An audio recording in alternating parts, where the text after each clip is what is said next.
Is your debt causing you sleepless nights? Knock your debt out with Debt KO. And your debt won't be the only thing keeping you up at night. Debt KO, free, impartial advice on all your debt.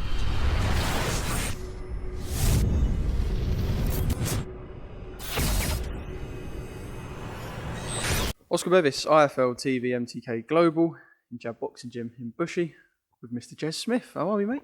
How are you? You all right? Good. I'm very good, yeah.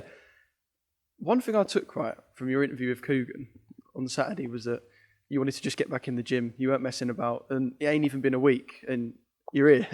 No, do you know what it is, yeah? That before, obviously, I had this fight on Saturday. I've been in and out the gym, I've been in the gym, out the gym, but not taking it as seriously as I should be. Obviously I got the call and got the opportunity to showcase myself on Sky Sports, so obviously I wasn't going to say no to it, and now I've gone out there and got a good win. I just want to get myself back in the gym, get myself down to 154 pound and start making a statement in that division. It sounds like you don't want to dwell on it too much, but if you had time to sort of sit back, relax, I can imagine you've watched the fight a couple of times as well.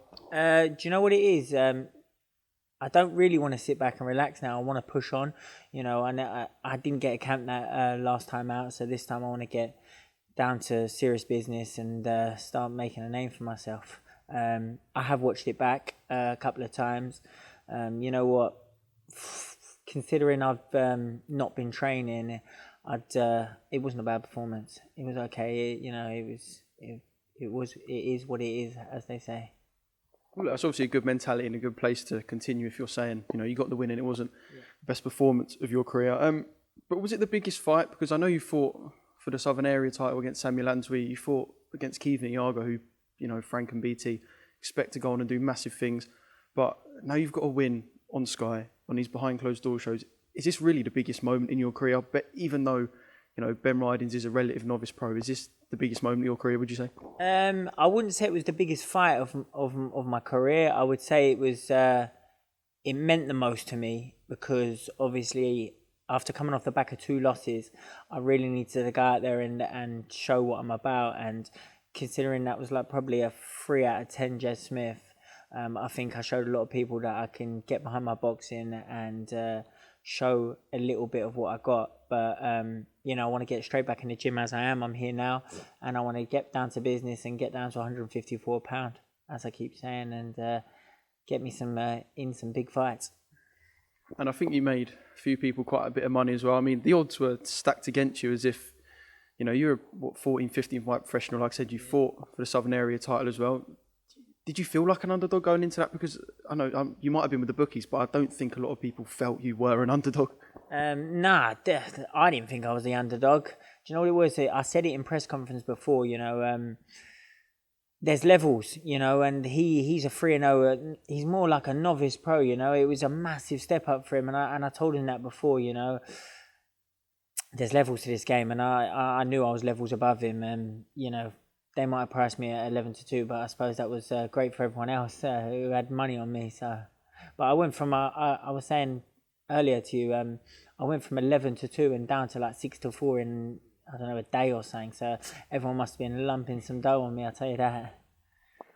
Do you feel like obviously you and your brother between you have had fights, ups and downs in boxing, and do you feel like you're almost a 30-fight veteran because you seem to have had these ups and downs and not seen it all, but actually, you seem to have seen it all domestically in boxing at the point you are in your career. Would I be right in saying that? Maybe seen it all, but I haven't shown my full what's the word? I haven't shown what I can do at the moment, You've seen it all, but you haven't shown your full capabilities. 100%, and I've seen a lot through my boxing career. I've fought for the Southern Area title. I've fought some good fighters. I've been about Mitchell when he's climbed from Southern Area to English to WBO European, and I've been around the game for a long time, but I haven't shown what I can do yet. And I really believe now, from getting the win the other day, this is a bit of a breakthrough for me. It's given me that that bite between my teeth again, and I want to now just get in the gym, keep working on myself, working on things that went wrong. The other day, as much as it was a great performance, there were still things I was doing wrong. So I'm back in the gym, want to improve myself and get down to 154 and start being in some big fights next year. So roll on 2021. Do you need to be a bit of a bastard as well? Because in the press conference when you was like, I'm going to smash your face in or something along those lines, and he was very subdued, keeping himself to himself, classic fist do the talking sort of thing. Do you need to be a bit of a bastard? Do you need people to stand there and go, look, there's Jed Smith, he's saying this, he's making a statement, and put your name on people's lips as well outside the ring and be a little bit of a character, if you will? 100%. You know what it is? Like, over the years as I've been pro now, I've been pro like 4 years now, being quiet is not getting you anywhere. You know, being quiet, no one's talking about you. You're not known. Like, I've been on a lot of small hall shows. People probably wouldn't even know who I am. But obviously I have now been lucky enough to fight on a couple of big shows this year. So, and especially getting the win the other day. Hopefully now people will start recognizing me more. And roll on all 2021. And let's get this 154 division going. And hopefully I'll be in some big fights. You said Eddie used me. I spoke to Rylan Cholton yesterday, right, and he got a big win over Joe Laws, sort of his breakout win as well. And he said, I want to be used, but I don't want to be used as an away fighter for one of your top tier guys to think they can beat me because I'm a name. Is that what you need to avoid as well? Just being someone that takes a fight at short notice against a big name. Pardon me, because you know you've got that win now. There's a little bit more about you, if you know what I mean. I kind of get. You don't want to be that away fighter now. You want to be the main man. I kind of get what you're saying, but you know, I obviously took this fight on short notice. Listen, you know, if you ain't got a contract with these big promoters, which I haven't, you know, and I think Eddie was saying in one of his interviews after, you know, he's not just going to get a contract like that. He's going to be in bigger fights, things like that. So, you know, by the sounds of things, this winner stays on. So, listen, any of these fighters at British shorter level, I'll fight all of them. So I'm not worried about being used. I'm going to be ready, and I'll be ready for all of them. You know, for your Cheesemans, your Eggingtons, your Fitzgerald, your Fowlers, any of them. You know, I want to fight. I'm a fighting man, and let's go. And I'll throw it out there as well. If Ryan Charlton wants it as well, he gets smashed. Well, I'll tell you, they're looking for a fight, so that could be handy. And please fight Sam Eggington, because that would be a fucking banging fight. Ted Cheeseman was one name you mentioned, actually, and you got sort of amateur, past experiences in the amateurs where, what was it, you had a fight, but it was stopped because of some crowd disturbances or whatever. You didn't go into too much detail. Can you go into a little bit more detail about that? Was there any rivalry there at the time, or was it just one of those amateur fights that, I know, something spilled over, it was out of your control? No really rivalry or anything. You know, Ted was doing really well as an amateur. I done okay. Probably not the best I should have done as a senior. I've done a lot as a schoolboy. The fight happened. Big fight kicked off in the crowd. It was an absolute war for the first round. I wish I had the clip somewhere. I might have it somewhere, but it just kicked off in the crowd, got called off. A bit of an unfinished business. You know, Ted would say himself, it was a good fight for the first 3 minutes, but obviously it's unfinished business. You know, I understand. Obviously, he's going his way. You know, I'm not. I'm up for a fight. You know, I know he's moving on to doing what he's doing, fighting at British level. He's got a British title fight, and I know obviously I'm just coming off the win of a 6-rounder, but I'm up for a tear up, and hopefully he goes and wins that British title. And if he wants a voluntary defence, I'm here waiting, and hopefully we can meet in the middle of the ring. Yeah, because obviously Scott Fitzgerald's been out of the ring for quite a while now, had home problems, and it's good to see that he's back in the gym and getting things going again. But do you feel like, because he's been out of the ring for a while, might not have had his full focus on boxing, a couple fights and there's a British title on the line potentially if, you know, Scott can defend it and you could get in with Scott? Or do you feel like that you're only 1 or 2 fights away from a strap? Oh yeah, 100%. Listen,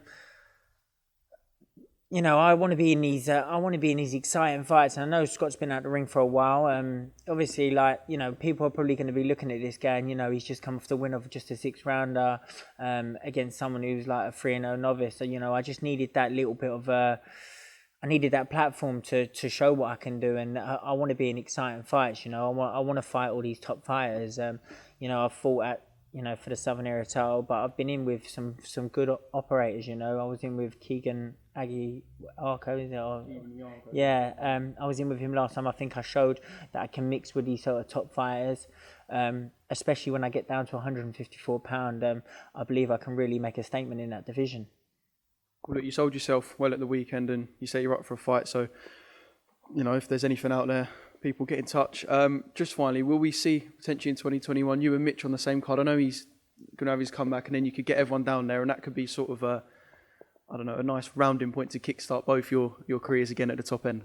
Yeah, well, I hope so. Hopefully, Mitch is on his own journey at the moment. He's making his way back to the ring. He's getting his weight down, and he's got his license back now. So hopefully we'll see him back in the ring in 2021. But, for me, it's about concentrating on myself at the moment. And, I got my eyes on the prize, so I want these big fights. So I'm just going to keep focusing on what I've got to do. And hopefully, if we're on the same show, it would be great. All right, now I'm going to go film you on the pad, so go and do some damage for me so you can generate those views and get you out there. Yeah, I'll do that. I just want to have a quick shout out to my sponsors, Briar Group and ASN, All Security Needs. Without these sort of people, it wouldn't be possible to do certain things. And obviously, if anyone is interested in sponsoring me and getting their logo on my kit, get in contact with me either via Twitter or Instagram. Is your debt causing you sleepless nights? Knock your debt out with Debt KO. And your debt won't be the only thing keeping you up at night. Debt KO, free impartial advice on all your debt.